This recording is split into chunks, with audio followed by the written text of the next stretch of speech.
समन्ता चक्कवालेषु अत्रा गच्छन्तु देवता सद्दम्मं मुनिराजस्स सुनन्तु सग्गमुक्खदं धम्मස්සවන කාලෝ අයං බදන්තා ධම්මස්සවන කාලෝ අයං බදන්තා ධම්මස්සවන කාලෝ අයං බදන්තා නමෝ තස්ස භගවතු අරහතු සම්මා සම්බුද්දස්ස නමෝ තස්ස භගවතු අරහතු සම්මා සම්බුද්දස්ස නමෝ තස්ස භගවතු අරහතු සම්මා සම්බුද්දස්ස.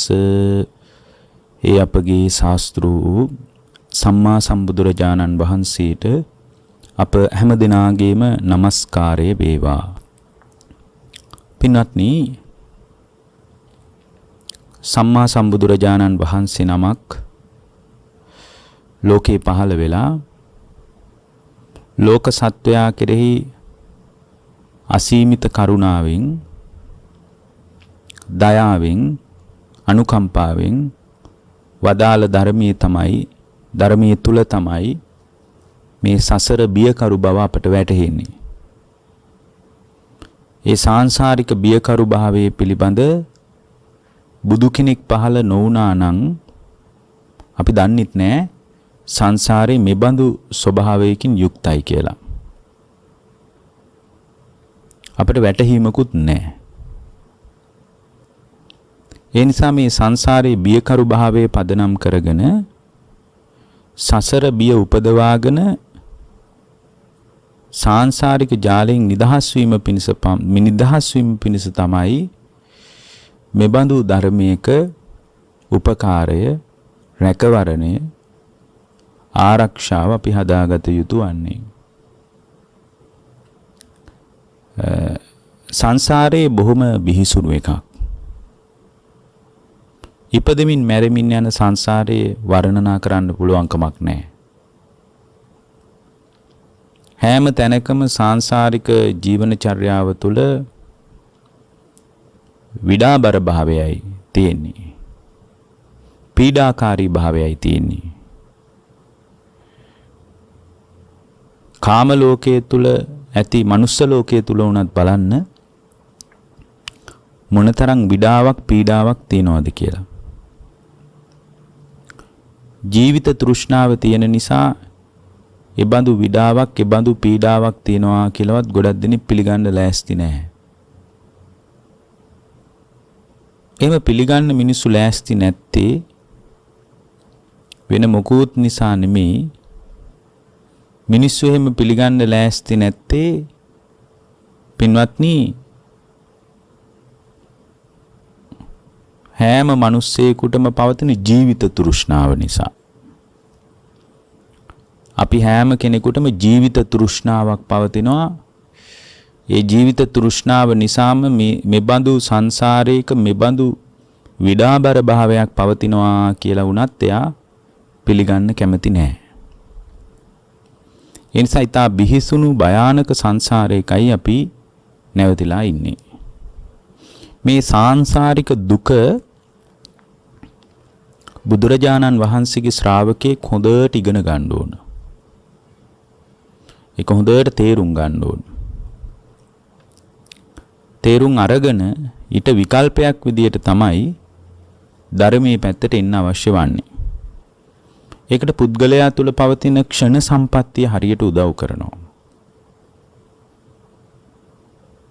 මේ මොහොතේ ධර්මය ඊතා සිහිනුවණින් අහගන්න පුළුවන් මට්ටමට ඉන්ද්‍රියන්ගේ යථා පරිදි පැවැත්ම හරි උදව්වක්. ඒ ඉන්ද්‍රියන්ගේ යථා පරිදි පැවැත්මත් එක්කම ඊතා සිත්සේ පහසුවෙන් මේ ධර්මය අහන්න ලැබෙන එක, මේ ධර්මයේ කියව ගන්න ලැබෙන එක, මේ ධර්මයේ තේරුම් ගන්න ලැබෙන එක විශාල යහපතක්. ඒක සුළුපටු යහපතක් නෙමෙයි. විශාල යහපතක්. ඒ නිසා මේ භයානක සංසාරේ ක්ෂණ සම්පත්තියක වටිනාකම පහදාගෙන ඒ ක්ෂණ සම්පත්තිය ඊටාම හොඳින් තේරුම් අරගෙන ඒ ක්ෂණ සම්පත්තිය තුලින් නැගී ඉඳලා ක්ෂණ සම්පත්තියම ඉදිරියට දියුණු කරගෙන ගිහින් මේ සොඳුරු බුද්ධෝත්පාදයේ තුල සද්ධර්මයක් ලැබී තිබෙන අවස්ථාවක භයානක සංසාර ගමනේ විටක പ്രേත ලෝකවලත් විටක නිරයෙත් විටක සතර අපායෙත් විටක අවීචියෙත් විටක දිව්‍ය තලවලත් විටක අසුර ලෝකෙත් විටක මේ මනුස්ස ලෝකෙත් ඉපදෙමින් සසර කරක් ගහමින් යන ජීවිතය තුල මනුස්ස ජීවිතයක් ලැබුණ අවස්ථාව ගැන අපි සතුටු වෙන්න ඕන විතරක් නෙමෙයි අතිශය සතුටටපත් වෙන්න ඕන. හේතුව මනුෂ්‍යත්වයේ පමණක් නොව ක්ෂණ සම්පත්තියද ශ්‍රී සද්ධර්මයේද බුද්ධෝත්පාදයේද අවබෝධය සඳහා යම්තාක් උපකාර වන කාරණායද සියලු කාරණා සහිතව ඉපදීම අපි ලබාගත් විශාල වාග්යක් විදිහට අපි සලකන්න ඕන. ඒ නිසා පින්වත්නි හොඳට අපේ ජීවිතය තුළ මේ මොහොතේ එළඹ සිටි සිහියකින් යුතුව සිහි මුලා නොවි. ඒකට කියන්නේ මොකද්ද? මුට්ටස්සතිස්ස කියලා. මුට්ටස්සති භාවයටපත් නොවි පින්වත්නි මේ ධර්මයත් සමග ගනුදෙනු කරන්න ආදාදම පටන් ගන්න ඕන.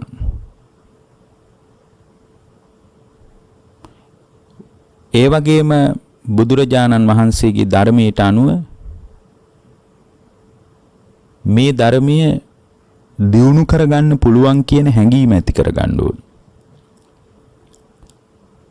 ඒකට ධර්මයේ කියන්නේ තදහි මුච්ඡතා කියලා. තදහි මුච්ඡතා කියලා කියන්නේ මේ ධර්මයේ දියුණු කරගන්නා බවට හැඟීමක් ඇති කරගන්නවා. මේ ධර්මයේ දියුණු කරගන්න බවට තදහි මුච්ඡතා. එතකොට මේ ධර්මයේ දියුණු කරගන්න බවට හැඟීමක් ඇති කරගෙන සිහිය පිහිටුවාගෙන බොහෝම සතිමත් භාවයකින් යුතුව පින්වත්නි ඉදිරියට ධර්මයේ දියුණු කරගෙන යන්නයි තියෙන්නේ. ඒ කුසලතාවය අපි සෑම වෙලාවකම පින්වත්නි ගොඩනගා ගැනීම පිණිස වැඩපිළිවෙලක් වමනාවක් හදා ගැනීම පිණිස ආධ්‍යාත්මික ප්‍රවේශයකින් නැගී හිටින්න අවශ්‍යයි. ඒ ආධ්‍යාත්මික ප්‍රවේශය අපිට විශාල උදව්වක් කරනවා මේ ජීවිතය තුළදී සාංශාරික ජාලයේ යථාර්ථයත් නිර්වාණගාමී ප්‍රතිපදාවේ ඇති අතිශය සුන්දරත්වයක් තේරුම් අරගෙන නිර්වාණයේ දෙසට බැහැ ගන්න පුළුවන් වටපිටාවක් ශ්‍රාවකයා ගොඩනගා ගන්න ඕන. එතකොට මේ ගොඩනගා ගැනීමත් එක්ක තමයි පින්වත්නි ඒ පුද්ගලයා තුළ සම්පූර්ණයෙන්ම ධර්මාවබෝධයේ පැත්තට ගොඩ නැගෙන්නේ. දැන් අවිද්‍යාවෙන් පටන් ගත්ත මේ සසර පැවැත්මට ආකෘතිය වෙච්ච කාරණය අවිද්‍යාවටම ආකරයක් වෙච්ච සාංශාරික පැවැත්මේ යථා ස්වභාවය ඊටාම හොඳින් අපි තේරුම් ගන්න අවශ්‍යයි. ඊටාම හොඳින් අපි තේරුම් ගන්න අවශ්‍යයි. පින්වත්නි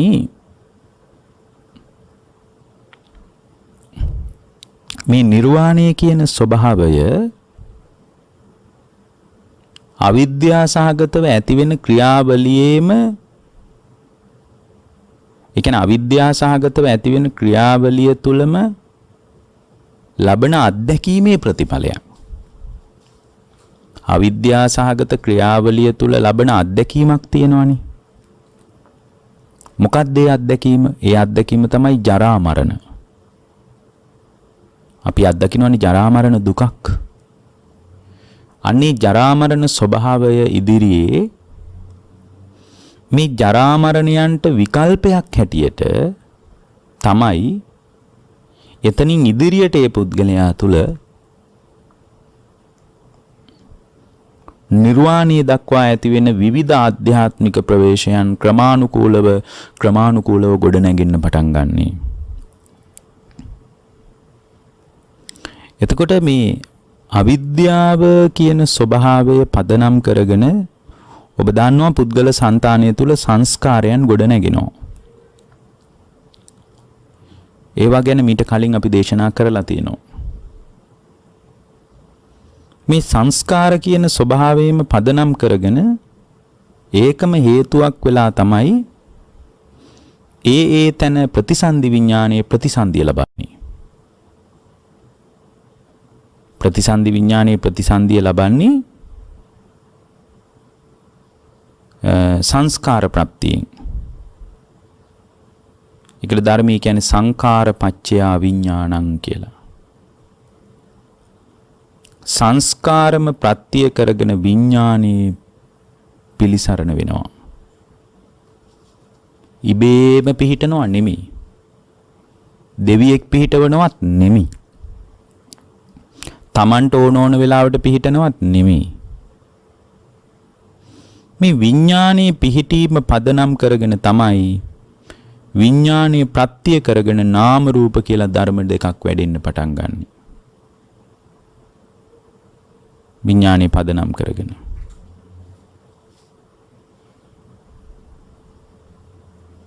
මේ නාම රූප කියන ධර්ම දෙක වැඩෙනකොට නාම රූප කියන ධර්ම දෙක වැඩිම පදනම් කරගෙන ඒ පුද්ගලයාගේ సంతానගතව චිත්ත సంతాනිය තුල ඔබ දන්නවා ආයතන ගොඩ නැගෙනවා. චක්කායතනය, සෝතායතනය, ගානායතනය, මේ ආයතන ගොඩ නැගෙනවා. දැන් මම මේ කියාගෙන ඉන්නේ මොකද්ද? අවිද්‍යාවෙම දිගුවක් විදියට නිවන මුණ ගැහෙනවා කියන එකයි.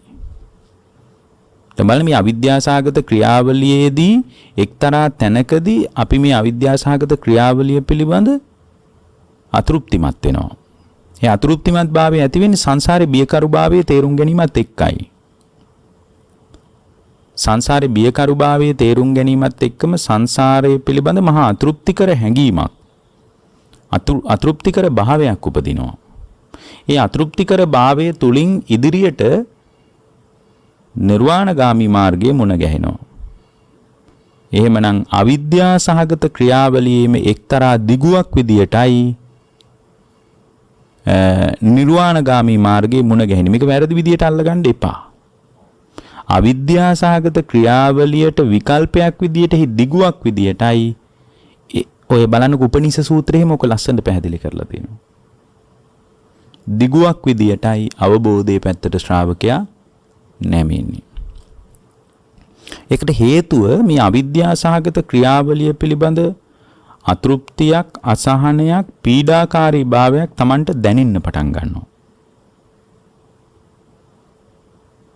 එබඳු තත්ත්වයක් Tamanට දැනෙනකොට එබඳු ස්වභාවයක් Tamanට දැනෙනකොට ඒ දැනෙන ස්වභාවය දැනින්නේ මූලික බුදුරජාණන් වහන්සේගේ කියවීමත් එක්ක. ඒ කියන්නේ සංසාරේ බියකරු භාවයේ පිළිබඳ බුදු කෙනෙක් මතු කරන පණිවිඩයත් එක්ක තමයි Tamanට තේරෙන්නේ මේක හොද මඩේ දානවා වගේ වැඩක් තමයි මෙතන සිද්ධ වෙන්නේ. හැම වෙලාවකම ජරා මරණ දුක, නැවත ජරා මරණ දුක මේ විදියට ගොඩනැගි යන ජීවන චර්යාව තුළ සාංශාරික ජාලයේ එක්තරා දිගුවක් විදිහට ඒකට විකල්පයක් විදිහට සංසාරයේ බියකරුභාවයේ තේරුම් ගැනීම මත තමයි එයා එතනින් ඉදිරියට අරහත්ත්වයට දක්වා යන ආධ්‍යාත්මික ප්‍රවේශය කරා ගොඩනැගෙන. ඔන්න බලන්න ඒක ගොඩනැගෙන විදිය. දැන් නාම රූප ධර්මයන් මතු වුනහම නාම රූප ධර්මයන් නිසාම අපි දන්නවා නාම රූප ධර්මයන් එකතු වෙච්ච තැනක එතන ආයතන හැදෙනවා. ඇස සම්බන්ධ නාම රූප ධර්මයන් එකතු වෙනකොට එතන චක්ක ආයතනෙ. කන සම්බන්ධ නාම රූප ධර්මයන් එකතු වෙනකොට එතන සෝත ආයතනය. දිව සම්බන්ධ නාම රූප ධර්මයන් එකතු වෙනකොට ඒක ජීවහා ආයතනය. නාසය සම්බන්ධ නාම රූප ධර්මයන් එකතු වෙනකොට ඒක ගාහන ආයතනය. කය සම්බන්ධ නාම රූප ධර්මයන් එකතු වෙනකොට ඒක කාය ආයතනය. මනස සම්බන්ධ නාම රූප ධර්මයන් එකතු වෙනකොට ඒක මාන ආයතනය. එහෙමනම් මේ ආයතනික ස්වභාවය නාම රූප ධර්මයන් නිසා ගොඩ නැගෙනවා. දැන් මේ කතාවත් අපි දන්නේ නැහැ. දැන් බුදු කෙනෙක්ගේ කියවීම හරහා බුදුරජාණන් වහන්සේ නමක් පැහැදිලි කරන ධර්මයේ හරහා සාමාන්‍ය පුද්ගල චිත්තසංතානය තුළ ගොඩ නැගෙන යථාර්ථවාදී කාරණයයි මම මේ කියන්නේ. දැන් මෙහිම කතාවක් අපි කවුරුත් දන්නේ නැහැ. ඒකයි බුදුරජාණන් වහන්සේමයි මේ වගේ කතාවක් ලෝකයට මතු කළේ. මේ බඳු ගැඹුරු විශ්ලේෂණාත්මක කතාවක් ලෝකයට මුණ ගැහෙන්නෙත් නැහැ. ලෝකයට හොයා ගන්නත් බෑ ඇත්තටම. ලෝකයට අහුවෙන්නේ නැහැ. එතකොට අපි මේ කාරණා ඔස්සේ අපි දැනගන්න ඕන, තේරුම් ගන්න ඕන දෙයක් තියෙනවා. ඒ තමයි දැන් බලන්න මෙතනින් එහාට යනකොට ඒ පුද්ගලයා තුල ගොඩනැගෙන ඉහළ ආධ්‍යාත්මික ප්‍රවේශයන් තුල අපි තේරුම් ගත යුතු ගැඹුරු සත්‍යයක් පේන්න තියෙනවා. ඒ තමයි පින්වත්නි දැන් මේ විදියට ආයතන ගොඩනැගෙනකොට සලායතන ඇති වෙනකොට මේ ආයතන හැදීම මත මේ ආයතන වල ස්පර්ශය සිද්ධ වෙනවනේ. සලායතන පච්චය පස්සෝ කියලා අපි කියන්නේ. සලායතන නිසා ආයතන වල ස්පර්ශය සිද්ධ වෙනවා. ඒතර ස්පර්ශේ පදනම් කරගෙන පස්සපච්චය වේදන. ස්පර්ශේ නිසා මිනිස්සු ඇසෙන් විඳිනවා, කනෙන් විඳිනවා, නාසයෙන් විඳිනවා, දිවෙන් විඳිනවා, කයෙන් විඳිනවා, මනසෙන් විඳිනවා. මේ විදිහට විවිධාකාර පැති වලින් විඳිනවා මිනිස්සු.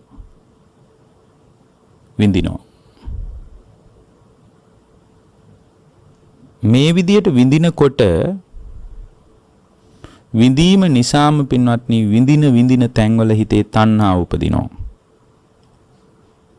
විඳින්න ලෝකේ තණ්හාව උපදිනවා. ඒතර තමන් විඳින ලෝකයේ කෙරෙහි තමයි තමන්ට තණ්හාවක් උපදින්නේ.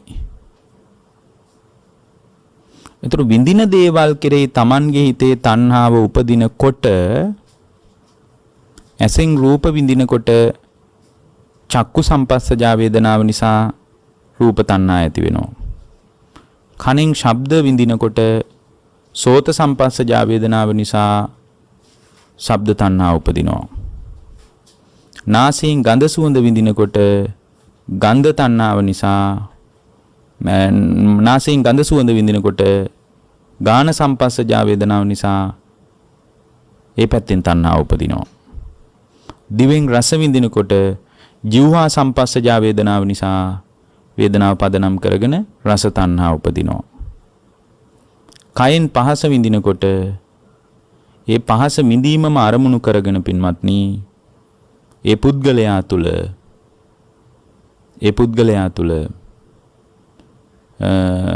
අභ්‍යන්තර ජීවිතය තුලදී අභ්‍යන්තරිකව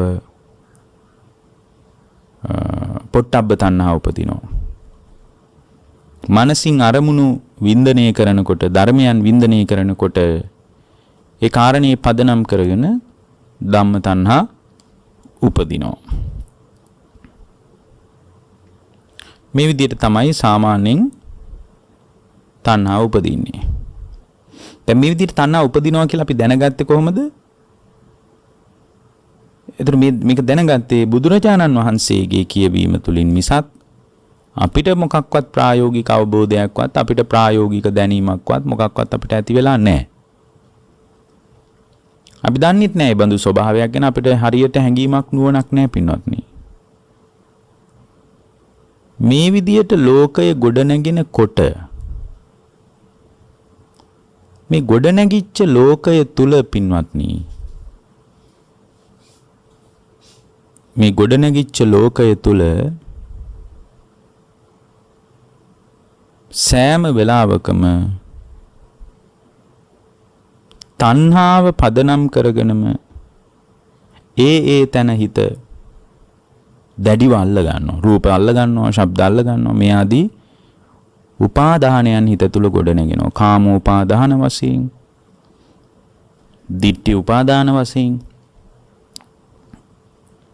සීලබ්බත උපාදාන වශයෙන්, මම මගේ ආත්මය කියලා බරපතල විදියට මේවට බැහැ ගන්නවා. අත්වාද උපාදාන කියලා එකට කියන්නේ මෙන්න මේ විදියට හිත දැඩිව බැස ගැනීමක් නිසාම උපාදානී කරගත්ත දේවල් පරිස්සම් කරගන්න, ආරක්ෂා කරගන්න, ඒ වෙනුවෙන් ක්‍රියාත්මක වෙනකොට එයා සිතයි කයයි වචනයයි මුල් කරගෙන තව දුරටත් කර්ම කරගන්නවා. උපාදානම ප්‍රත්‍යයෙන් භවය හැදෙනවා. භවය හැදෙනකොට භවය හැදුනාට පස්සේ පින්වත්නි භවයම ප්‍රත්‍ය කරගෙන භවයම හේතු කරගෙන ඔන්න ජාතිය පහළ වෙනවා. අර කර්ම සකස් වුණාට පස්සේ විටක තිරිසන් ලෝකේ. පොදුවේ ගත්තොත් එimhe සමහර බිත්තර අස්සේ, සමහර ගර්භාෂයක් ඇතුලේ,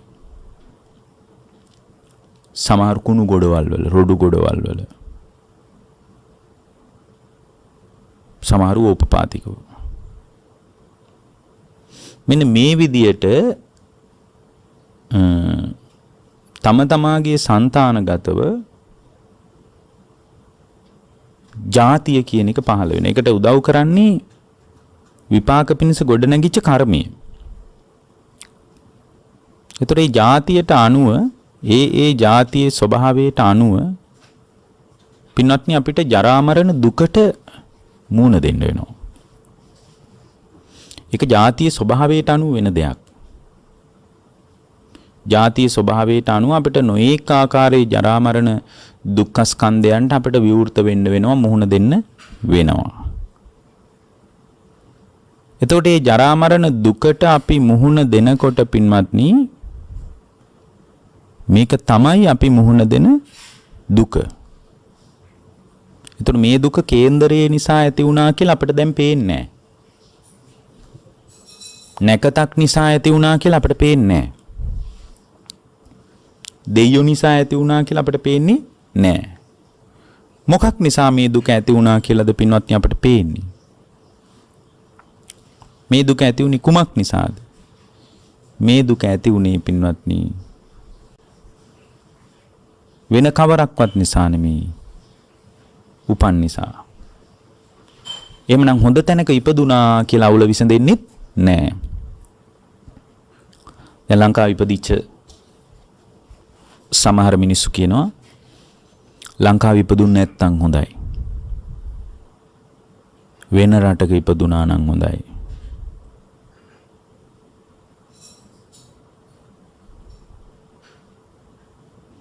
ඊට පස්සේ සමහර අය කියනවා සල්ලි තියෙන පවුලක ඉපදුනා නම් හොඳයි, රටේ පාලකයෙක්ගේ පවුලක ඉපදුනා නම් හොඳයි. මේ විදියට ඉපදීම ගැන මිනිස්සු කතා කරන්නේ නැද්ද? කතා කරනවා. හොඳ තැනක ඉපදුනා කියලා අවුල විසඳෙයිද?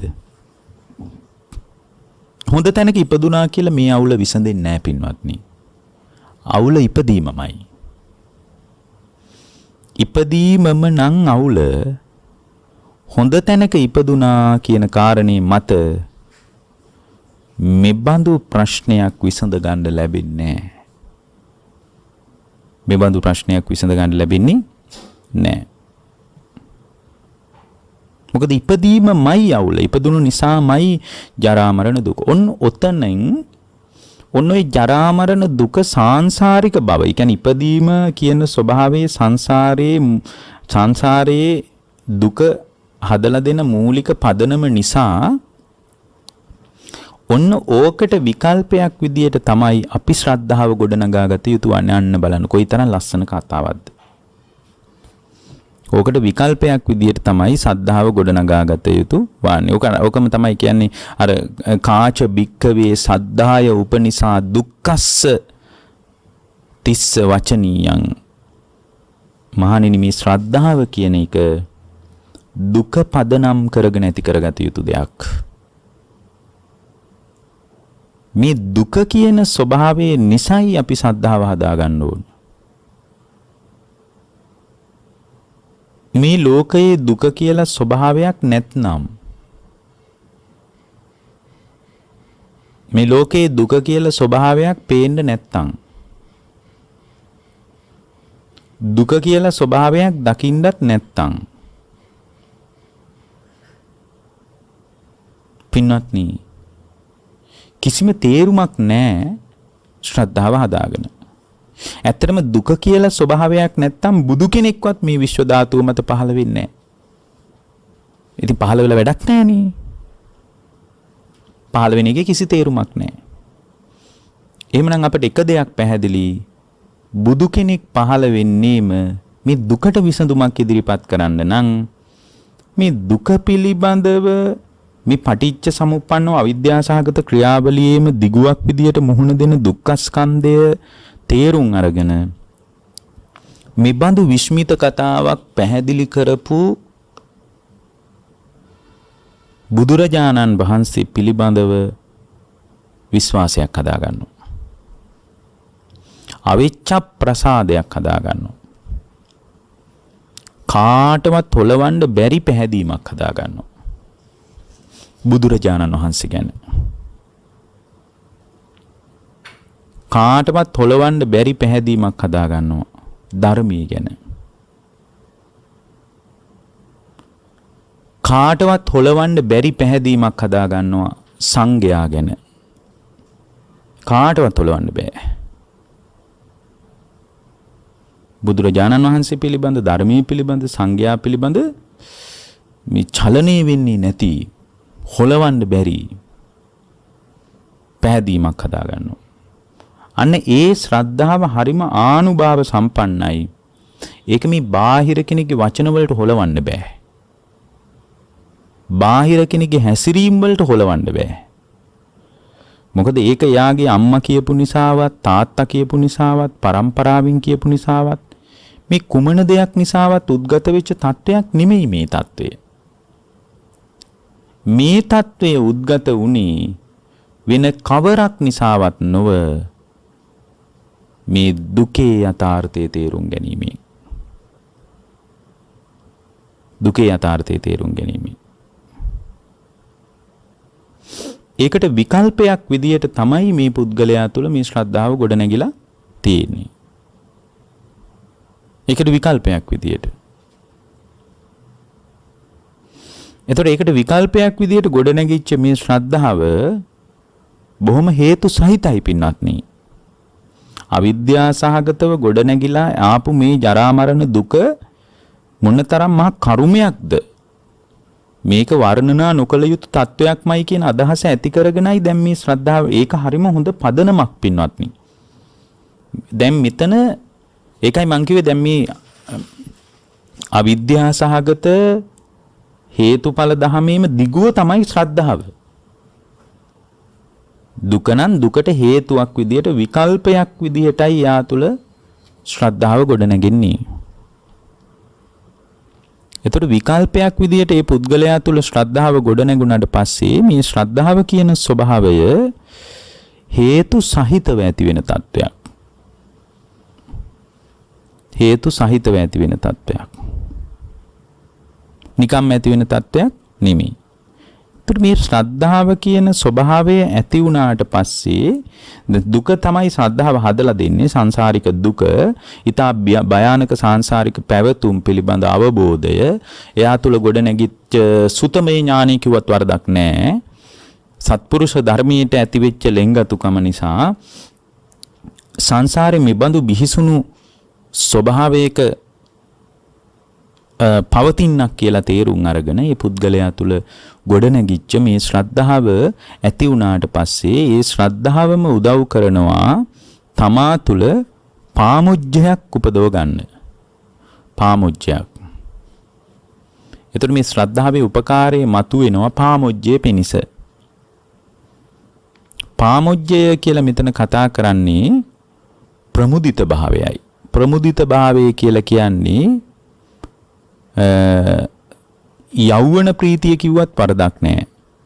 බුදුදහමේ ආධ්‍යාත්මික ප්‍රීතියේ මූලික අවධිය. මේ වැඩපිළිවෙල තුළ ප්‍රායෝගිකව හැසිරීම පිණිස ඇතිවන කැමැත්ත. ඒ ශ්‍රද්ධාව තමයි ඒක කරන්නේ. ශ්‍රද්ධාව හදලා දෙනවා මේ සාංශාරික භයානක ජාලය. එතකොට යාට හිතෙනවා මේක කරලා බලන්න ඕන මේ බුදුරජාණන් වහන්සේ මෙබඳු සංසාරයක් ගැන කිව්වනම් උන්වහන්සේ මේ සංසාරය ගැන මේ විදියට වදාරලා උන්වහන්සේ නිශ්ශබ්දව වැඩ හිටියේ නැහැ. උන්වහන්සේ සංසාරය ගැනත් වදාලා සංසාරික ස්වභාවයෙන් අතමිදෙන විදියත් වදාලා ඒකේ අතමිදෙන විදිය ඒකාන්ත වශයෙන් පුහුණු කළොත් මටත් පුළුවන් මේ ධර්මයේ තුල ස්ථාවර වෙන්න කියලා හිතාගෙන ඒ බඳු හිතක් එක්ක ගොඩනැගෙන ඒ ප්‍රමුදිත බව පාමුජ්ජය තව විදිහකින් කිව්වොත් තරුණ ප්‍රීතිය මේක කරන්න ඕන කියලා ඇතිවෙන කැමැත්ත මිශ්‍ර වෙච්ච ප්‍රීතියක්. ඒක භාවනාවකින් අත්දකපු එකක් නෙමෙයි. ඒක භාවනාවක අත්දකින ප්‍රායෝගික අත්දැකීමක් නෙමෙයි. එතන මතුවෙන්නේ පින්වත්නි සම්පූර්ණයෙන්ම මේක කළොත් හරියයි වගේ කැමැත්තක් උපදිනවා. කරලා නැහැ. කිරීම පිණිස උනන්දුවක් ඇති වෙනවා. ඒක ශ්‍රද්ධාව තමයි හදලා දෙන්නේ. ශ්‍රද්ධාවට උදව් කළේ අර අවිද්‍යාසහගත ක්‍රියාවලියේම දිගුවක් විදියට ජරා මරණ දුක යා දැකලා ඒකට විකල්පයක් විදියට ගොඩනැගිච්ච ආධ්‍යාත්මික ප්‍රවේශය තමයි මෙතනට ඒ ශ්‍රාවකයාට උදව් කරන්නේ. එතකොට මේ විදියට ගොඩනැගිච්ච ජීවිතයේ තුල පින්වත්නි මේ ප්‍රමුදිත භාවයත් එක්ක ඒ ප්‍රමුදිත භාවය කියන ස්වභාවය නිසාම එයාට උපදිනවා. දැන් ප්‍රමුදිත භාවය දැන් මේක කළොත් හොඳයි. මේ කියන ආර්ය අෂ්ටාංගික මාර්ගය අනුගමනය කළොත් හොඳයි. බොජ්ජංග ධර්ම වැඩුවොත් හොඳයි. සතර සතිපට්ඨානය තුල ශක්තිමත් වුණොත් හොඳයි. සම්‍යක් ප්‍රදාන වීරිය තුල ශක්තිමත් වුණොත් හොඳයි.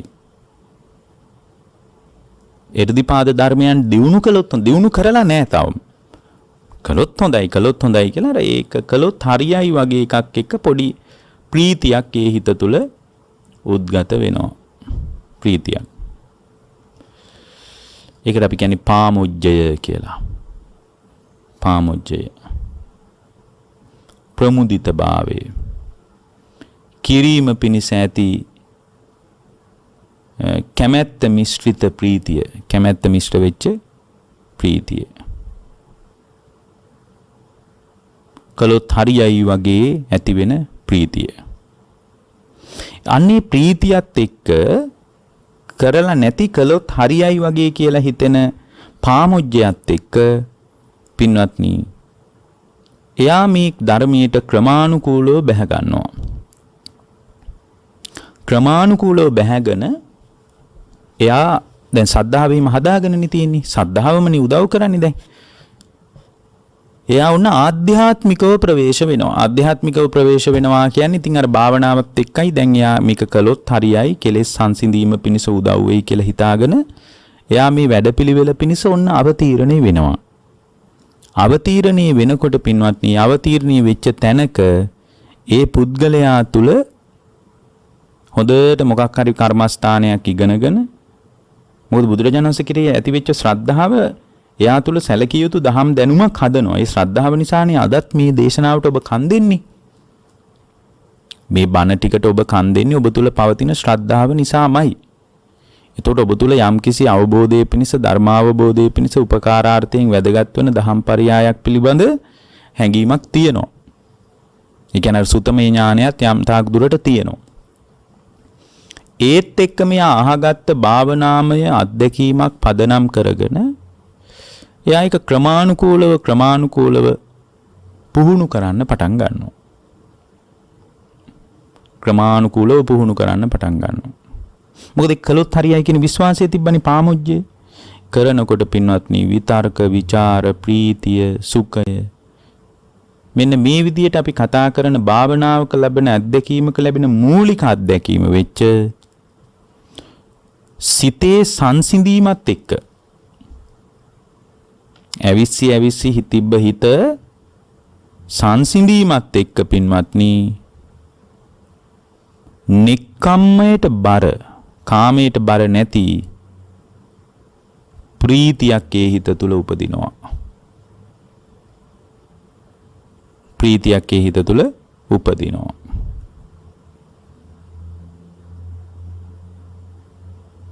දැන් මේ ප්‍රීතිය ඒ හිත තුල උපන්නාට පස්සේ දැන් මෙතන පින්වත්නි බොහොම ඇවිස්සුණු බවක් නැහැ. සංසිඳුණු බවක් තියෙන්නේ. නෙක්ඛම්මයට බරයි. කාමයට බර නැහැ. නෙක්ඛම්මයට බර වෙච්ච ඇවිස්සුණු බවක් නැති හිතේ සංසිඳීමත් එක්ක දැන් මේ හිතේ ප්‍රීතියක් උපන්නවා. ආනාපාන සතිය හරි මොකක් හරි කමක් නැහැ භාවනාවක්. බුද්ධානුස්සතිය හරි ඉරියාපත භාවනාව හරි ධාතු මනසිකාරය හරි මොකක් හරි භාවනාවක් කරනකොට යාට මේ අර හිත සංසිඳීමත් එක්ක ඇවිස්සුණු බවක් නැතිකම නිසාම ප්‍රීතියක් උපන්න. ඒක අර ඇවිස්සුණු බවත් එක්ක ඇති වෙන ප්‍රීතිය වගේ එකක් නෙමෙයි පින්වත්නි. ඔන්න මේ ප්‍රීතිය උපන්න. දැන් යාට විශ්වාසයක් තියෙනවා මේ හිත තුල කාමයන්ගේ ආස්වාදයේ අභිබවා ගියපු ගැඹුරු ආස්වාදයක් භාවනාව තුලින් උපදිනවා කියලා එයා දන්නවා. ගැඹුරු ආස්වාදයක් භාවනාව තුලින් උපදිනවා කියලා එයා දන්නවා පින්වත්නි. ඒ බඳු තත්වයක් ගැන එයාට හැඟීමක් අවධානයක් තියෙනවා. මොකද එයා ප්‍රායෝගිකව ඇවිස්සුණු බවක් නැති ප්‍රීතියක් අත්දැකලා තියෙනවා භාවනාව තුල. ඒ ප්‍රීතිය නිසා එයා භාවනාවට යොමු වෙනවා ඊට පස්සේ. යා ලැබපු ප්‍රීතිමත් අත්දැකීම හරිම ආස්වාදජනකයිනේ. ඒක ඇහෙන් රූප බලන ලබන ආස්වාදයේ අභිබවා ගියපු එකක්. කනෙන් ශබ්ද අහලා ලබන ආස්වාදයේ වගේ නෙමෙයි ඒක අභිබවා ගියපු එකක්. නාසයෙන් ගඳ සුවඳ විඳලා ලබන ආස්වාදයේ අභිබවා ගියපු එකක්. කයින් පහසක් විඳලා ලබන ආස්වාදයේ වගේ නෙමෙයි ඒක අභිබවා ගියපු එකක්. ඒක වෙනත් එකක්.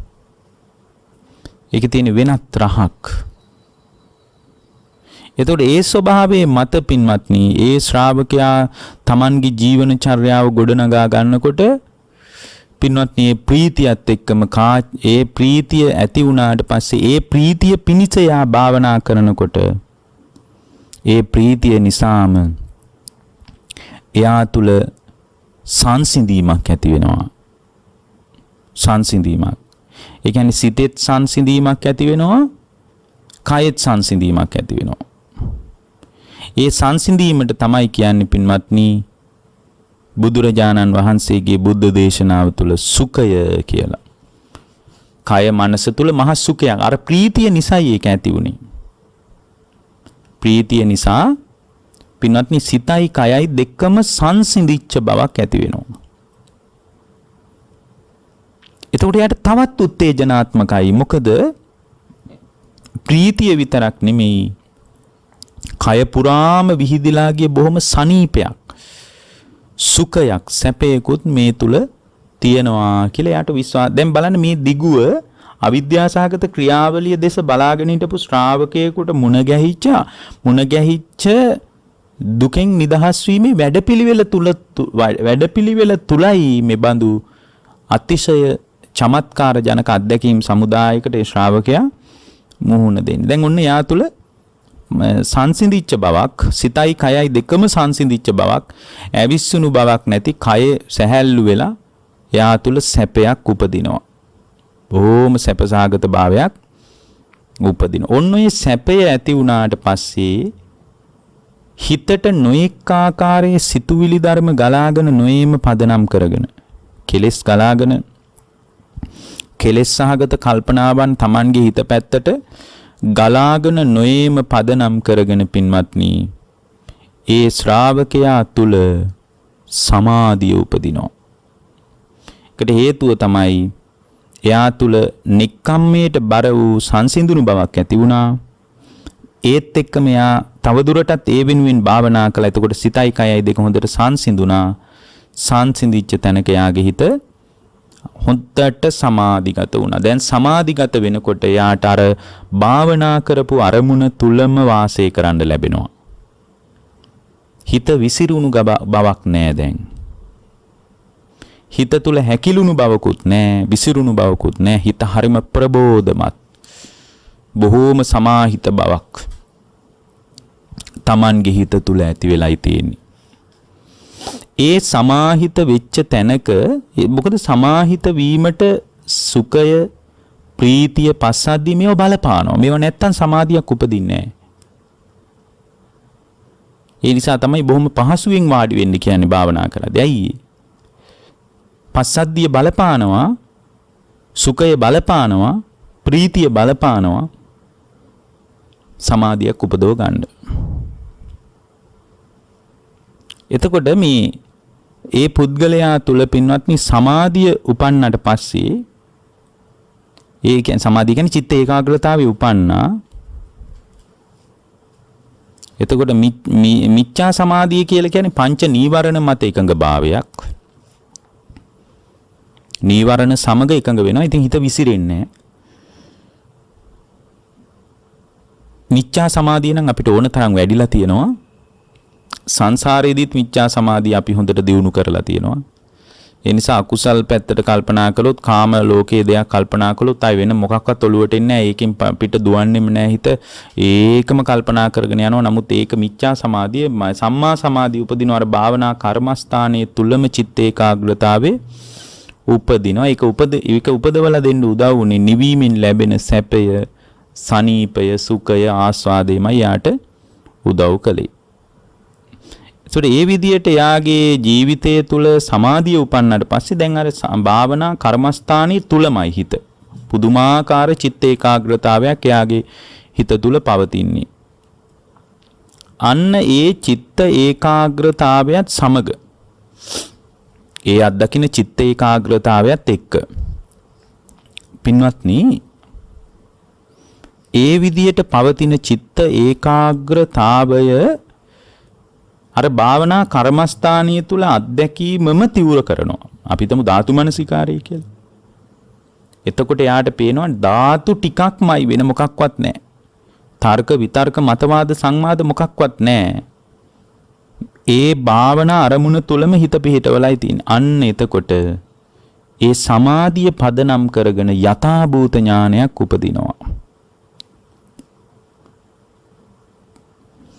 යථාභූත ඥානය උපදිනකොට එයාට තේරෙනවා ඇත්ත කතාව. මොකක්ද? එයාට තේරෙනවා මේකනම් මම හිතපු සාරේ නෙවෙයිමයි. මම හිතපු සාරේ නෙවෙයිමයි. මෙතන පඨවි ධාතු කොටස් 20ක්මයි තියෙන්නේ. ආපෝ කොටස් 12ක්මයි තියෙන්නේ. පඨවි ආපෝ තේජෝ වායෝ ආකාශ විඥාන කියන ධාතු ටිකක එකතු වීමක්මයි. මෙතන නම් මං හිතන සාරය නෑ. මම මේ සාරයක් හරයක් කියලා හිතාගෙන හිටියට මේකේ නම් කිසිම සාරයක් නෑ කියලා හොඳට පේන්න පටන් ගන්නවා. හොඳට පේන්න පටන් ගන්නවා. එතකොට ඒක පේන එකට අපි කියනවා යථාභූත ඥානය කියලා. ඒකට උදව් කළේ මොකද? සමාධිය. සමාධියට උදව් කළේ මේ සිතේ කයේ සංසිඳිච්ච බව. ඒකට උදව් කළේ ප්‍රීතිය. ප්‍රීතියට උදව් කළේ පාමොච්චය. කළොත් හරියයි වගේ. ඒකට උදව් කළේ සද්ධාව. සද්ධාවට උදව් කළේ ජරා මරණ. ජරා මරණ වල ඇත්ත කතාව. තුරු ජරා මරණ වල ඇත්ත කතාව තෝරගෙන යද්දි තමයි අවිද්‍යාවෙන් පටන් අරගෙන මේ ඇති වෙන ක්‍රියාවලිය සම්පූර්ණයෙන් තමන්ගේ හදවතින්ම දැක්කේ. මෙන්න මේ යථාභූත ඥානය කියන එකත් එක්ක පින්වත්නි ඒ යථාභූත ඥානය ඇති වෙනකොට එයාට මේ ලෝකයේ පිළිබඳ සම්පූර්ණයෙන්ම නිබ්බිදාවක් හට ගන්නවා. නිබ්බිදාවක්. නිබ්බිදාවට වචන නෑ පාලි හරියට. ඒකට වචනේ තෝරන්නේ කලකිරීම කියලා. නමුත් කලකිරීම කියනකොට අපේ ඔළුවට එකපාර බයක් නැති ගැනීමක් ඇති වෙන්නේ. කලකිරිනවා නම් අපෝ බෑ කියලා. ජොබ් එකක් නැති වුණාම ඇති වෙන කලකිරීම වගේ එකක් එහෙම නෙමෙයි මෙතන ඇති වෙන්නේ. අමනාප වීම නිසා, පෙම්වතුන්ගේ අමනාප වීම නිසා ඇති වෙන කලකිරීමෙන් සිය දිවිහානි කර ගන්නවා වගේ ඒ වගේ එකක් නෙමෙයි.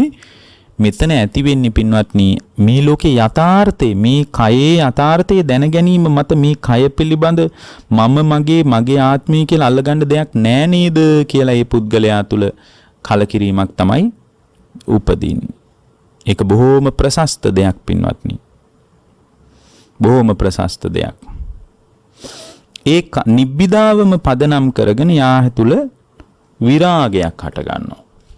නොයල්මක් හට ගන්නවා. මොකක් ගැනද? තමන්ගේම ස්කන්ධ ලෝකයේ පිළිබඳ නොයල්මක් හට ගන්නවා.